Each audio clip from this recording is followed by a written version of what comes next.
जय महाकाल। आपका आपके चैनल में स्वागत है जिसका नाम है मध्य प्रदेश आरंभ। आज हम पढ़ने वाले हैं निर्माण आईएएस एकेडमी के नोट्स, क्योंकि हम इस सीरीज में अलग अलग कोचिंग एकेडमी के नोट्स को कंप्लीट करते हैं।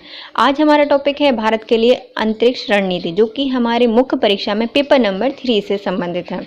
तो बिना देरी करते हुए चलिए स्टार्ट करते हैं। भारत के लिए अंतरिक्ष रणनीति। संदर्भ: बाह्य अंतरिक्ष के उपयोग को सुरक्षित कर सकने की भारत की क्षमता ने वर्तमान युग में इसके विकास और समृद्धि में एक प्रमुख भूमिका निभाई है। दूसरे अंतरिक्ष युग के आगमन के साथ स्पेस एक्स जैसी निजी न्यू स्पेस कंपनियों ने अग्रणी भूमिका निभानी शुरू कर दी है। हालांकि जैसा कि बाह्य अंतरिक्ष संधि आउटर स्पेस ट्रीटी OST में उल्लिखित है, मौजूदा अंतरिक्ष कानून राज्यों को उनकी निजी, अंतर्राष्ट्रीय कंपनी और नागरिक और सरकारी अधिकारियों के कार्य एवं परिणामों के लिए उत्तरदायी ठहराते हैं। देशों और उनके गठबंधन के लिए यह विवेकपूर्ण होगा कि वे अपने अंतरिक्ष कार्यक्रमों का व्यापक मार्गदर्शन करने वाली रणनीति तैयार करें। इस तरह की पहल से अंतर संगठनिक समन्वय को बढ़ावा मिलेगा और निवेशकों के विश्वास निर्माण में वृद्धि होगी। अंतरिक्ष रणनीति और विश्व। अंतरिक्ष व्यापक रणनीतिक संदर्भ का हिस्सा क्यों है? क्वेश्चन है, इसका हम आंसर कंप्लीट करेंगे। नागरिक जीवन और सैन्य अभियानों के लिए सभी पहलुओं में अंतरिक्ष के व्यापक अनुप्रयोग और उनकी निर्भरताएं शामिल हैं। अंतरिक्ष क्षेत्र का उभरता भारत के रक्षा तंत्र की संभावना चौथे अंग के रूप में हो रहा है। चूंकि अमेरिका, रूस और चीन पहले से ही एक प्रमुख अंतरिक्ष शक्ति बनने की राह पर है, भारत को भी उभरती सुरक्षा चुनौतियों का सामना करने के लिए स्वयं को उचित रूप से तैयार करने की आवश्यकता है। अंतरिक्ष क्षेत्र में प्रतिस्पर्धा बढ़ रही है। न्यूजीलैंड स्वयं को निजी रॉकेट प्रक्षेपण के क्षेत्र के रूप में तैयार और स्थापित कर रहा है। सिंगापुर अपने कानूनी वातावरण, कुशल जनशक्ति की उपलब्धता और भूमध्यरेखीय स्थिति के आधार पर स्वयं को अंतरिक्ष उद्यमी के हब एवं केंद्र के रूप में पेश कर रहा है।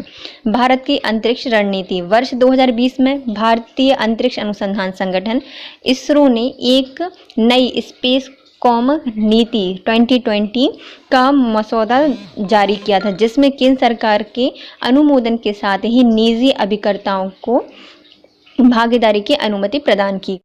भारत ने हाल ही में रक्षा अंतरिक्ष अनुसंधान संगठन DSRO द्वारा समर्थित रक्षा अंतरिक्ष एजेंसी डिफेंस स्पेस एजेंसी की स्थापना की है, जिसे किसी प्रतिद्वंदी की अंतरिक्ष क्षमता को कमतर करने, बाधित करने एवं नष्ट करने या धोखा दे सकने हेतु आयुध निर्माण का कार्य सौंपा गया है। DSA ऐसी प्रौद्योगिकी का अधिग्रहण करने का प्रयास कर रहा है जो खतरों का मूल्यांकन कर सके और अंतरिक्ष, थल, समुद्र एवं हवाई क्षेत्रों में भारतीय कार्यवाहियों की प्रभावशीलता को अधिकतम कर सके। अंतरिक्ष रणनीति के मामले में विभिन्न देशों की स्थिति। यूनाइटेड किंगडम, चीन और उत्तर अटलांटिक संधि संगठन नाटो ने अंतरिक्ष के उपयोग पर केंद्रित अपने अपने रणनीतिक प्रकाशनों के नवीनतम संस्करणों को जारी किया है। भारत ने अभी तक एक व्यापक अंतरिक्ष रणनीति प्रकाशित नहीं की है। नई दिल्ली के लिए यह विवेकपूर्ण होगा कि वह अपने स्वयं के रणनीतिक दस्तावेज पेश करे, जहां उपलब्धियां, संभावनाएं और अंतरिक्ष के प्रति इसके व्यापक दृष्टिकोण की रूपरेखा प्रकट हो। अंतरिक्ष क्षेत्र की चीन की स्थिति। अंतरिक्ष क्षेत्र में चीन की स्थिति।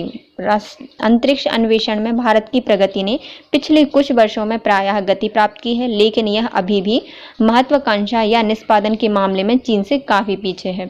उल्लेखनीय है कि चीन भारत का रणनीतिक विरोधी है और उसके अंतरिक्ष कार्यक्रम का बजट भारत की तुलना में लगभग 6 गुना अधिक है। अंतरिक्ष के लिए भारत का बजटीय आवंटन, उनकी परियोजनाओं का क्रियान्वयन एवं अनुसंधान एवं विकास के प्रति समर्पण अंतरिक्ष केंद्र में चीन के साथ प्रतिस्पर्धा कर सकने हेतु पर्याप्त नहीं है।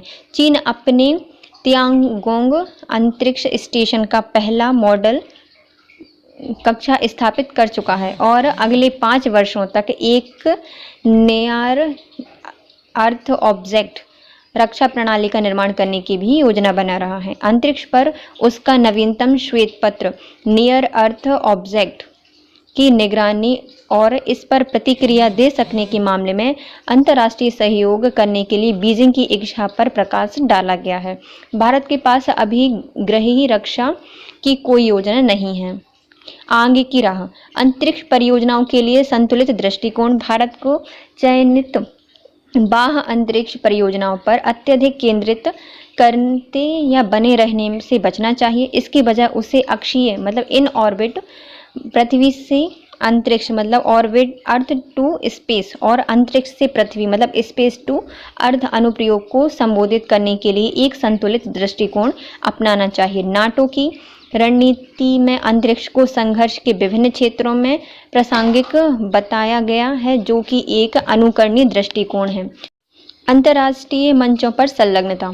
अंतर्राष्ट्रीय समुदाय एवं संयुक्त राष्ट्र महासंघ द्वारा या महासभा द्वारा संयुक्त राष्ट्र महासभा द्वारा बाह्य अंतरिक्ष में उत्तरदायी व्यवहार के लिए आवश्यक मापदंडों पर विचाररत है।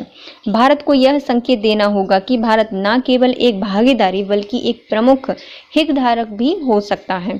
इस संदर्भ में सभी देशों द्वारा अंतरिक्ष के उपयोग हेतु अप्रतिबंधित पहुंच सुनिश्चित करने के मद्देनजर भारत की चिंताओं को सामने रखना बेहद आवश्यक है।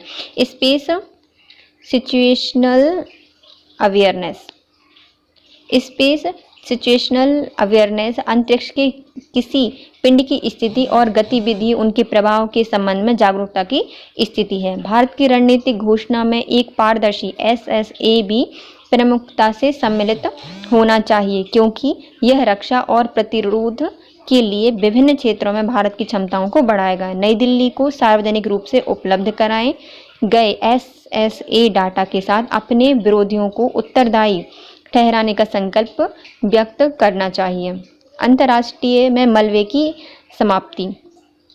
फैल्कन 1C उपग्रह के मलबे से अंतर्राष्ट्रीय अंतरिक्ष स्टेशन ISS को पहुंचे खतरे के कारण चीन को आलोचना का सामना करना पड़ा था। इस संबंध में चीन ने अंतरिक्ष क्षेत्र पर एक श्वेत पत्र जारी किया, जिसका उद्देश्य अंतर्राष्ट्रीय चिंताओं को कम करना और चीन को एक जिम्मेदार पक्ष के रूप में पेश करना था।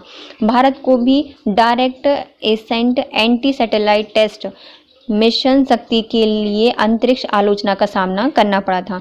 अंतरिक्ष के उपयोग पर जारी अपने रणनीतिक प्रकाशन में भारत को भी यह आश्वासन देना चाहिए कि अंतरिक्ष मलबे को कम करने के लिए वह जिम्मेदार भूमिका निभाएगा।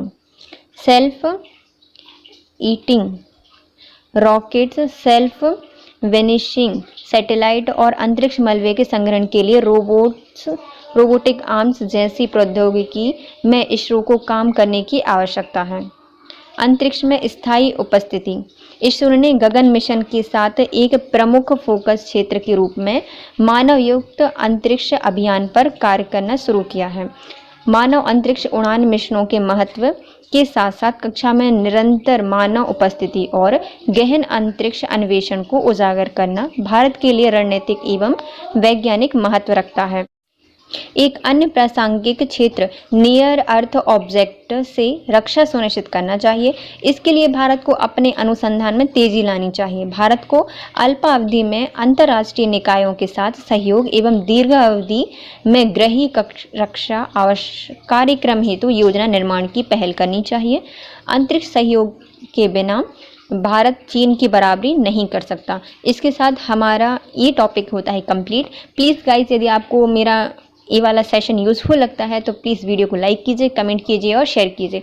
और प्लीज़ गाइस, चैनल को सब्सक्राइब करना ना भूलें। Thank you so much. Have a nice day.